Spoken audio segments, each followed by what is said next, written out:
دوستان عزیز سلام، به یک درس مهم و هیجانی دیگر خوش آمدید. در درس امروزی ما و شما so و therefore را یاد میگیریم. so و therefore استفاده بسیار زیاد داره دوستا. با یاد گرفتن so و therefore شما میتونین جملات بیشتری و جملات مغلقتری را بسازین. بیاین که استفاده درستش یاد بگیریم. so therefore. اول مثال فارسیش براتون تشریح میکنم. او درس نخواند، بنابراین ناکام شد. مثال دوم را متوجه باشین. چتری ام را نیاوردم، بنابراین در باران تر شدم. در هر دو مثال اگر متوجه باشین یک عمل انجام شده و یک نتیجهش بیان شده. در اینجا عمل نخواندن درس بوده و اینجا نتیجهش ناکام شدن بوده. اینجا ناوردن چتری بوده و اینجا نتیجهش بوده که تر شده. یا مثلا میگی غذا بسیار لذیذ بود، بناهن زیاد خوردم. در بخش اول یک عمل را بیان میکنی، غذا بسیار لذیذ بود. یک واقعیت را بیان میکنی و در بخش دوم نتیجهش، بناهن زیاد خوردم. این را شاید شما در مکتب یا در پوهنتون به نام علت و معلول خوانده باشید. اما ما خوشم نمیاد که کلمات را استفاده کنیم که اکثر مردم او را نمیفهمند. متاسفانه ما شما اکثر وقت دیدیم در پوهنتون و در مکاتب کلمات را استفاده کردن مردم که حتی خودشان هم معنایش نمیفهمند. یا برای کسایی که یاد میگیره سخت میشه. بنابراین ما شما علت و معلول نمیگیم. ما چی میگیم؟ سبب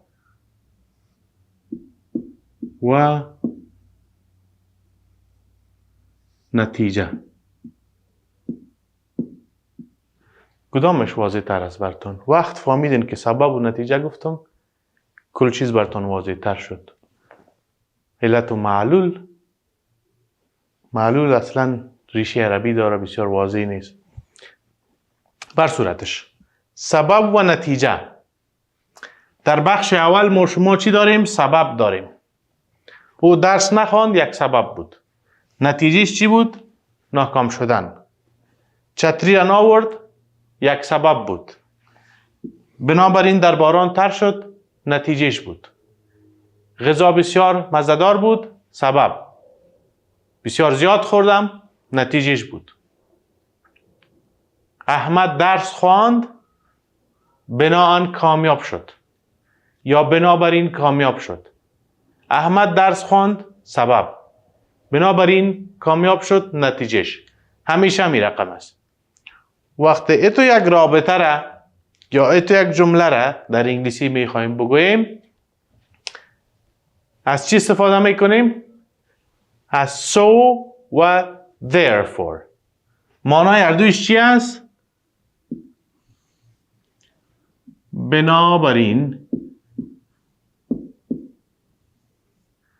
معنایش چی است؟ بنابراین یا هم بناهن. بعضی ها بناهن میگن. بنابراین یا بناهن. خب بیاین کمی مثال ها را در انگلیسی بگوییم. سبب و نتیجه. او درس نخواند. این را خب بسیار ساده کلتان میتونین بگوییم. He did not study. He did not study. او درس نخواند. نتیجهش چی است؟ So he failed the exam, your test. He did not study یا he didn't study. او درس نخواند. بنابراین he failed، او ناکام شد the test در امتحان. مثال دوم را کار میکنیم.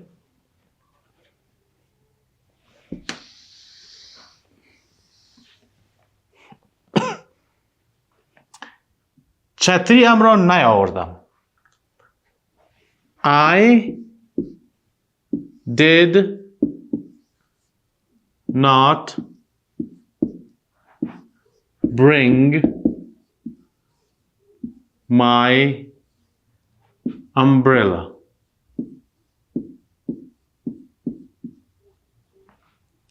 So I got wet in rain. You're in the rain. I did not bring my umbrella. ما چتری من آوردم. So بناهن I got wet in the rain. بر علاوه از سبب و نتیجه یک دو استفاده دیگه داره so که در این درس براتون در آخر درس میگم. اما اولش سبب و نتیجه را کار میکنیم. مثلا میگیم او کار نمی کند. بناهن یا بنابراین پول ندارد. He does not work. یا he doesn't work. So he has no money. So he has no money. یا so he doesn't have money. So را در هر زمان میتونید استفاده کنین.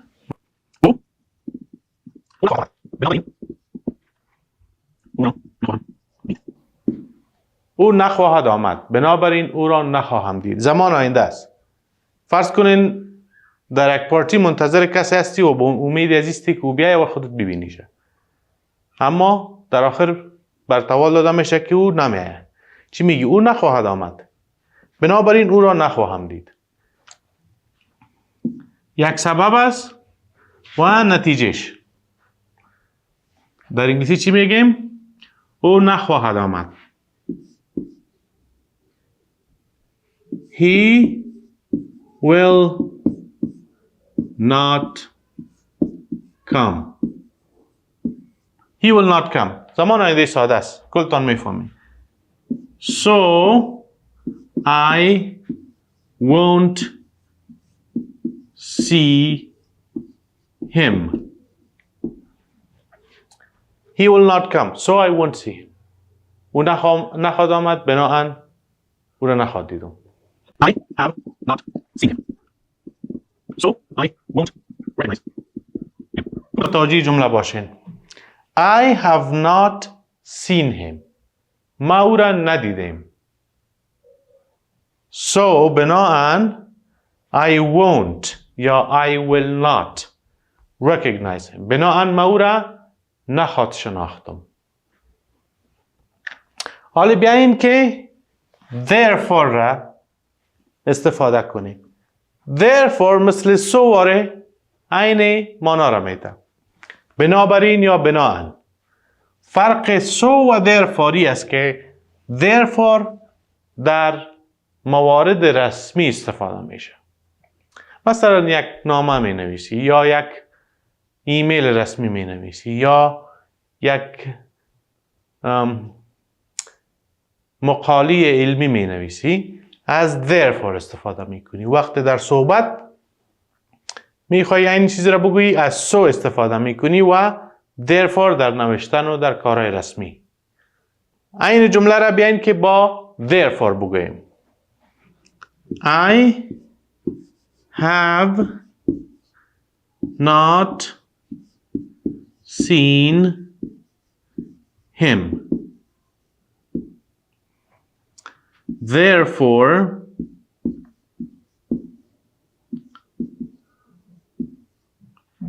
I won't یا will not. I won't recognize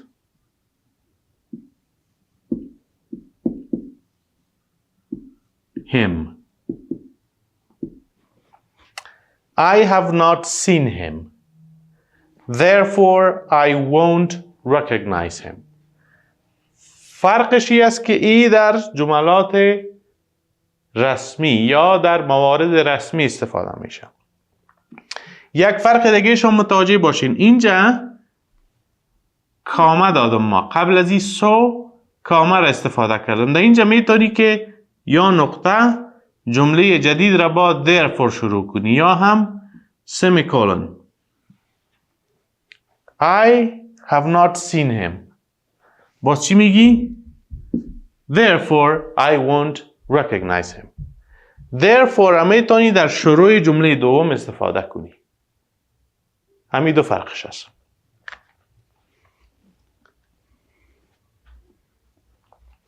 این زمان است که so و therefore چی باشه؟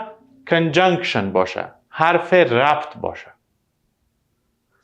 حالا بیاین که یک دو مثال اینو ببینیم که so adverb باشه. دو استعمال دگام داره so.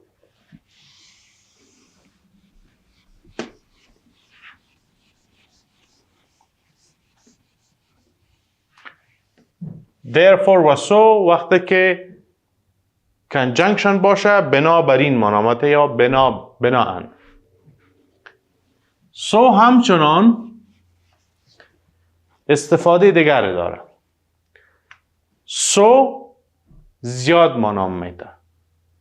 وقتی قبل از صفت استفادهش میکنی به حیث قید کار میده یا adverb میشه.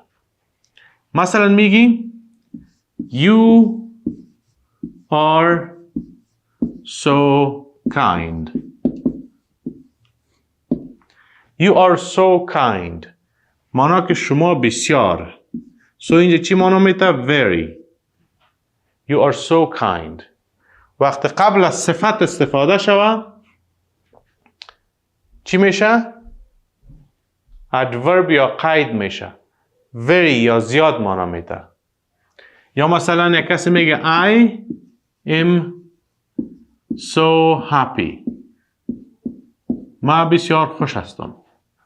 یا مثلا میگی she is so cute. She is so cute. یا مثلا میگی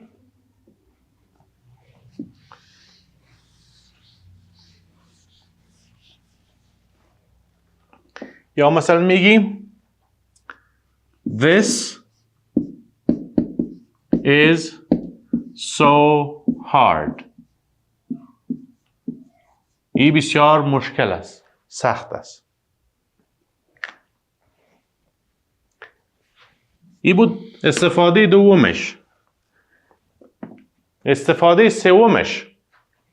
استفاده اولش گفتیم سو بنابراین. استفاده دومش سو وقت قبل از صفت استفاده میشه. چی مانا میده؟ بسیار مانا میده. استفاده سومش سو استفاده سومش بسیار استفاده خوب است و زیاد هم استفاده میشه. ما شما وقت صحبت میکنیم چی میگیم؟ خوب.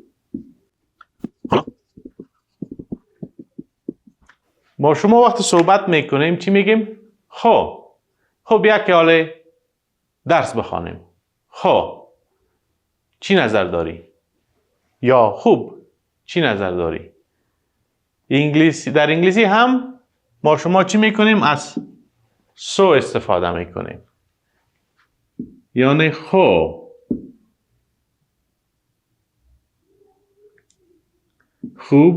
که ما شما در اصطلاح چی میگیم؟ یا ایرانی ها چی میگه؟ خوب. چی گپاست؟ چی کنیم؟ بیا که درس بخوانیم. چی است؟ So. مثلا با یک کس صحبت میکنید درباره یک مشکل. یک لحظه هر دویتان مکس میکنین، خاموش میشین، بعد از او برات میگه که خب حالا باید چی کنیم؟ چی میگه؟ So what should we do now? What should we do now? So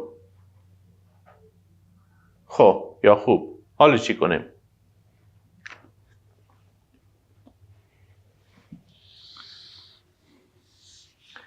یک کلمه است که با این بعضها صحبت کردن را آغاز میکنن. مثلا میگم So what did you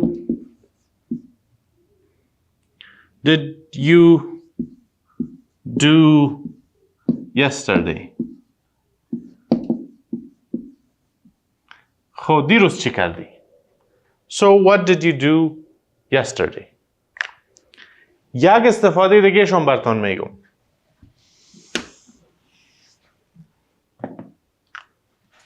چار So چونین